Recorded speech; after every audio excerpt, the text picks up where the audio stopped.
mga punto ng House. Mga kaklira. Pakinggan natin to si Harry Roque. Si Inday Harry.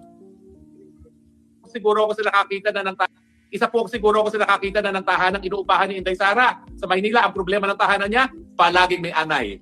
O, di ba? Palaging may anay. So, it means ba, pag ang bahay mo may anay, mahirap ka. Sige, mamaya, bibira natin ang konteksto.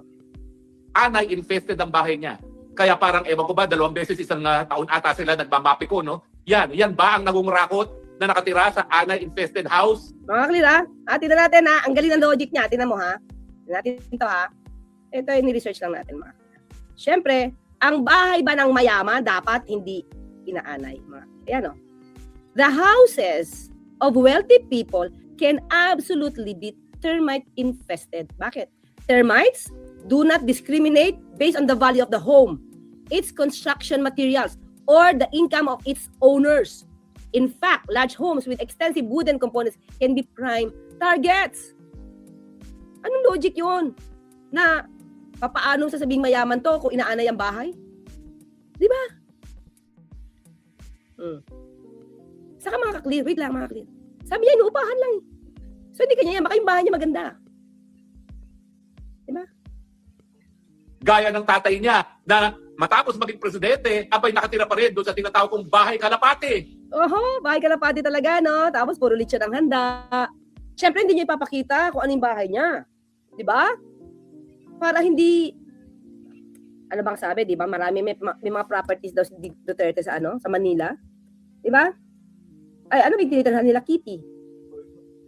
Umuupa lang ba yon? Ha? Meron doon, marami itong mga kaklir. Marami itong, teka lang ha. Marami itong di ba, marami binunyag dito si wait ha. Ito.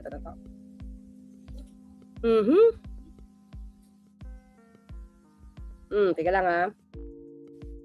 Ito mga kaklira. Ito naman ay sinasabi lang ha. Pero wag mo sabihin kalapati lang ang bahay. Ito, sabi dito. Ito siya yung Doña Luisa. Ito ba yung kalapati? Yan. Other properties, past records and reports indicate he previously owned or was gifted several. Tama, di ba may binanggit siya na property na ibinigay sa kanya ni ni Pastor Kibuloy. Meron siya mga property sa Woodridge Park and Royal Pines Subdivision in Davao. Diba? Ano itong Matina House? Ito ba yung Matina? Ito ba yung dito? Sa Doña Luisa? Ito ngayon. The main house in Matina, Davao where he lived with Hanilet. Saan po? Matina, Davao City. The main family house with primary residence is a modest two-story home located in Doña Luisa Village. Ito na, Matina nga. Di ba? Matina. So, pero ito pa, di ba? Sabi niya, meron siya mga properties eh. Na naman. Paawa na naman to. Okay, sige. Tignan natin na. Anay pala. Anay Kasi yung second floor, kwarto lang ni Tatay Digong. Circular stairways, talagang parang bahay kalapate sa liit. Kaya naman, kahit anong sabihin nyo na diferensya sa mga Duterte, pagdating sa pangungurakot, wala kayong masasabi. Okay. Sige. Mga clear. Pasok na natin dito ulit, ha? Wala daw masasabi. Wait lang, ha? Okay. Ito, Harry Roque. Pakinggan mo to. Hindi ako nagmamakalinis. Marami rin akong nanakaw pero naubos na. So, wala na. Ano yun? Paano yun, Harry Roque? Sabi niya, ang lakas ng loob talaga nito si Harry Roque magsinungaling. Wala daw Sabihin nyo na kalapate. Kasi yung second floor, kwarto lang ni Tatay Digong. Circular stairways, talagang parang bahay kalapate sa liit. Kaya naman, kahit anong sabihin nyo na diferensya sa mga Duterte, pagdating sa pangungurakot, wala kayong masasabi. Na maging subject siya?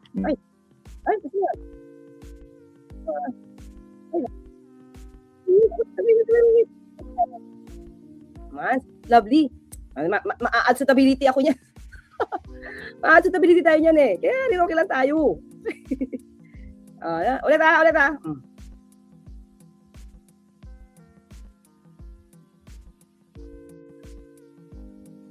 Wala nga talaga kami masabi nung ito. Wala kami masabi dito. Kasi inamin niya, nangurakot siya, tagnakaw siya. Kagulat-gulat yun. Hindi ako Bilang public servant, nakaw sa Kaban ng Bayan, naging presidente ba? Talagang wala kami masabi, tunga nga kami. Talaga. Grabe. Makalinis. Marami rin akong nanakaw pero naubos na. So, wala na. O, paano yung sumunod? Paano si Michael Yang? Paano pinabayaan si Michael Yang? Diba? Diba? O, yan. Anyway, balik tayo kay Harry Roque. So, in other words, mga kaklir, ito sabi niya, ang bahay ni VP Sara, inuupahan daw, ay puno ng anay. So, ba't puno ng anay? Siyempre, mga kaklir, kung nasaan ang reyna ng anay, doon sisiksik ang mga anay. Diba? Eh, sino bang anay natin sa lipunan ngayon? Sino ba yung numero unong anay?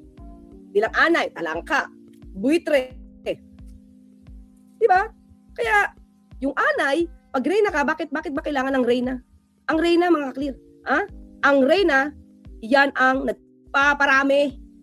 Kumbaga, sa termite colonies, kailangan may queen. Siya ang responsable sa pangingitlog. Daily, kaya doon dami sila. 30,000. Para masustain ang colony. So, bakit lagi inaanay ang bahay ni VP Sara? Kasi nandoon ang reyna ng anay. Diba? Mapanira. Diba? Mapanira ng bahay. Mapanira. Yan ang karakter ng mga anay. Mapanira. Diba? So, anong role ng queen? O di padamihin. Padamihin kayo. Mga anay. Padamihin ang mga anay.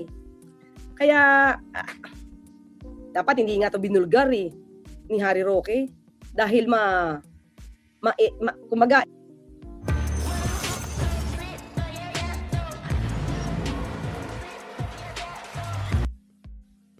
ngayon, ni VP Sara, na para siyang reyna ng anay.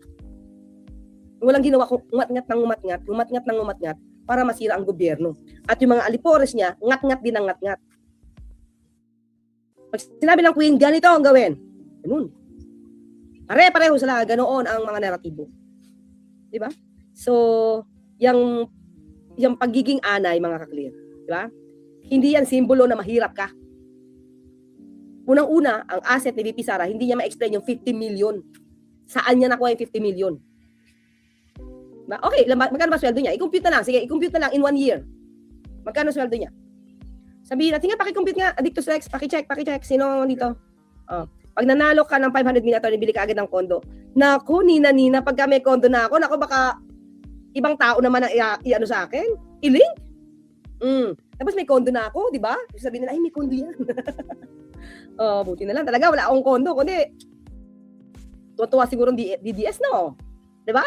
Kasi yung mga fake news nila, pwedeng kumalat at napakalat sa mga naniniwala. Nagiging tanga. Diba? Kawawa naman talaga kayo. Nagiging tanga kayo dahil sa DDS. Nagagawan po yan.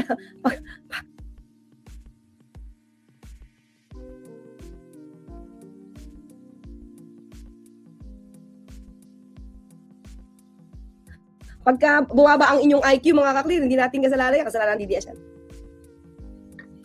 Kasi ganyan kayo ipaniwala. Baka si Badoy ang may kondo. Kaya siguro siya kinikilig. Baka gawain niya. Diba? So, mga kaklir, di ba? Hindi ibig sabihin, Harry Roque, na ang bahay mo inaana, ibig sabihin wala kang pera. Itong pwedeng mangyari. Ni-research ko ito, ang bahay, kung saan tinatago yung pera, nasa pelikula ito, mga kaklir, tinago sa likod, sa wall, sa likod ng wall. Hindi makita. Pinako. Pwedeng maging, termite infested. Anayin talaga yung bakit? Papel yun . Pag marami kang perang tinatago dyan, pwede talagang anayin ang bahay mo. Diba? Pwede siyang maging anay, maging anay. Pwede siyang maging cause, Sabi dito sa AI, a house with money hidden in the wall can definitely be termite infested. In fact, if the money is stored in paper, cloth, or wooden containers within the walls, it is at high risk of being destroyed by termites as they are attracted to cellulose, the primary material in paper money. Kaya ibang mga bahay na mayayaman, hindi inaanay dahil nagtatago ng pera sa wall. Di ba? Hari ng Roque. Si Harry Roque po ang reyna ng mga anay. So yung bahay niya marami ring anay. Diyos ko, Lord. Inaanay si Harry Roque. Rowena Bisa, hi Ma'am Weng. Alam naman ng mga DDS attorney na fake news. Actually, alam ko na alam nila. Di ko lang alam. Yung iba, meron kasi pa rin sila nabobola . Yung hindi nag-iisip. Diba? Di ba? May mga ganon, mga pwede may maniniwala eh. Lalo yung hindi nagpa-fact check. Marami ng ganyan. Pag nakita lang sa code card or kaya sa reels, wala na. Wala sila pakialam kung yung kanyang pinagbibintangan ba o may kondo ba yan? Anong trabaho niyan? Paano yan umuwi sa bahay? Wala sila pake. 'Di ba? Basta makasira lang sila. Cesar Iarte, 'di ba? Ang mga DDS kahit Semana Santa ang nagasik ng lagi. Yun na, mga kapatid. Well, anyway, yun lang Ang pinakita ko lang, ang maling logic. Sabi ko sa inyo, pag nagiging DDS, bumababa ang IQ eh. Imagine mo, kapag ka, Natural na sa kanila yun. Ibig sabihin, wala kang pera. Sabi nga yun, 2 beses pa nga daw pa-service. So, may pera. Kasi kung wala kang pera, di mo yung mapapa-service. Diba, logic? Pangalawa, mga kaklit. May 50 million si VP Sara na gap.